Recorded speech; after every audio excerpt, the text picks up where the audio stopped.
आत्महत्या केल्यानंतर पैसे देणार का असा संतप्त सवाल काल बागलाण तालुक्यातील शेतकऱ्यांनी तहसील कार्यालयात विचारला। बागलाण तालुक्यात मार्च एप्रिलमध्ये अवकाळी पाऊस व गारपिटीमुळे पिकांचे मोठे नुकसान झाले होते।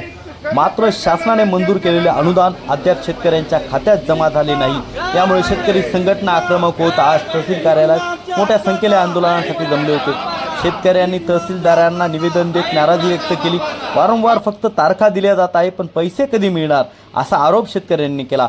नुकसानीमुळे शेतकरी आधीच आर्थिक अडचणीत असून हंगामासाठी खत बियाण्यांचा खर्च भागवणे कठीण झाले आहे। अनेकांनी उधारीवर खरेदी केलेले बियाणेचे पैसे दुकानदारांकडून वसुलीचा तगादा, त्यामुळे शेतकरी चिंताग्रस्त आहे। नुकसान, कर्ज आणि उधारी यामुळे शेतकरी अडचणीत आहे। शासनाने तातडीने अनुदान द्यावे, नाहीतर आत्महत्या केल्याशिवाय पर्याय नाही आणि तुम्ही आत्महत्या केल्यानंतर पैसे देणार का असा संतप्त सवाल शेतकऱ्यांनी उपस्थित केला। अनुदान तातडीने जमा करावे, अन्यथा आंदोलन तीव्र करण्याचा इशारा यावेळी देण्यात आला। बागलाणमध्ये गारपिटीचा अनुदानाचा प्रश्न पुन्हा ऐरणीवर आला असून प्रशासनाच्या भूमिकेकडे मात्र सर्वांचे लक्ष लागले आहे। नुकसान झालं गारपीट, त्यातले एप्रिलमध्ये 20,244 शेतकरी बाधित होते आणि मार्चमध्ये 26,291 शेतकरी, जवळपास ते किती झाले 46,000 शेतकरी बाधित होते।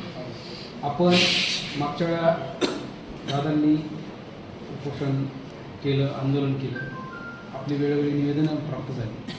आम्ही गेल्या 2 महिन्यात शनिवार रविवार बसून सगळे पंचनामे याद्या एकत्र करून सर्वच्या सर्व 100% याद्या अपलोड केलेल्या आहेत। त्यापैकी एप्रिलमधल्या 20,244 पैकी 15,720 लोकांच्या खात्यावर पैसे पण जमा झाले। आता उरलेले जे 26,000 शेतकरी, त्यांचे पैशाचे लॉट जायला सुरुवात झालेली आहे। या महिना अखेरपर्यंत मोस्टली सगळ्यांचे पैसे पडून जातात। याच्यात काय होतं, एकखट्टी सगळ्यांचे पैसे पडत नाही। पूर्वी तहसीलदार यांच्याकडे पैसे यायचे, आम्ही ट्रेझरी बिल टाकायचो, त्याच्यानंतर आमच्या सैनिक चेक बँकेत जायचे, त्यामुळे ते सगळं होतं। परंतु त्यात एक धोका काय होता की सगळं मॅन्युअल व्हायचं, बऱ्याचदा कळत नसायचं ऑनलाईन कोणाचं किती आहे, त्याच्यानंतर KYCच्या अडचणी यायच्या। म्हणून शासनाने हा चांगला उपक्रम केला आहे ऑनलाईन।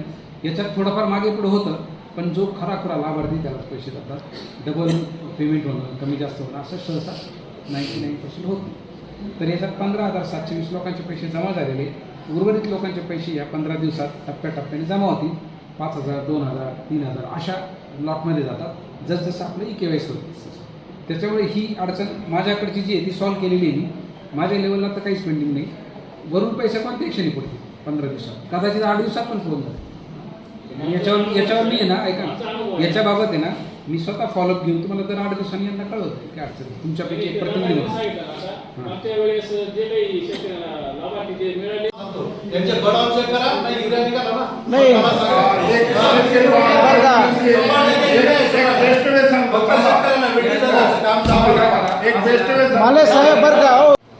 नेहमी थकवणाऱ्या शेतकऱ्यांना कर्जमुक्ती दिलेली आहे आज समजा, आणि रेग्युलरवाल्यांना मागच्या वेळेला 25,000 रुपये द्या, आता 50,000। मी 2019 पासून रेग्युलर शेतकरी, आणि माझ्याबरोबरचे ज्यांनी थकवलेले त्यांना 3-3दा कर्जमुक्ती झाले आणि मला एकही वेळ झाले नाही सर। असे बरेच माझ्यासारखे शेतकरी बांधव आहेत, यांच्यावरती घोर अन्याय शासन करत आहे सर। वास्तविक पाहता आता कृषी मंत्री काय म्हणतो, अडचणींच्या शेतकऱ्यांना म्हणजे जे थकलेले ते अडचणीवाले, आणि मी रेग्युलर आहे, माझे बिघड्या पडलेले आहेत। असे अनेक शेतकरी माझे रेग्युलर कर्ज भरतात, त्यांची चूक आहे का? मी म्हणतो खास शासन कर्त्यांची चूक आहे। आणि रेग्युलर शेतकऱ्यांना 2 लाख पर्यंत अनुदान दिलं पाहिजे का? त्यांचा कामाचा दाम भरलेला आहे त्यांनी, आणि आज तागायत रेग्युलर शेतकऱ्यांवर कुठल्याही शासन कर्त्यांनी आणि या शासनाने जास्त अन्याय केलेला आहे। याच उद्धव साहेब 17 मध्ये कर्जमुक्ती झाली, 19 मध्ये झाली, आता झाली, म्हणजे 3 कर्जमुक्तींचा लाभ थकवणारे घेणार आहेत, आणि जे बिचारे रेग्युलर आहेत त्यांना काय व्हा, त्यांच्यावरती यांनी अन्याय करू नये। आणि जर का अन्याय करत असेल शेतकरी संघटना आणि बळीराजा हक्क समिती महाराष्ट्र राज्य हे महाराष्ट्रावर आंदोलन छेडण्याच्या बेतात राहील।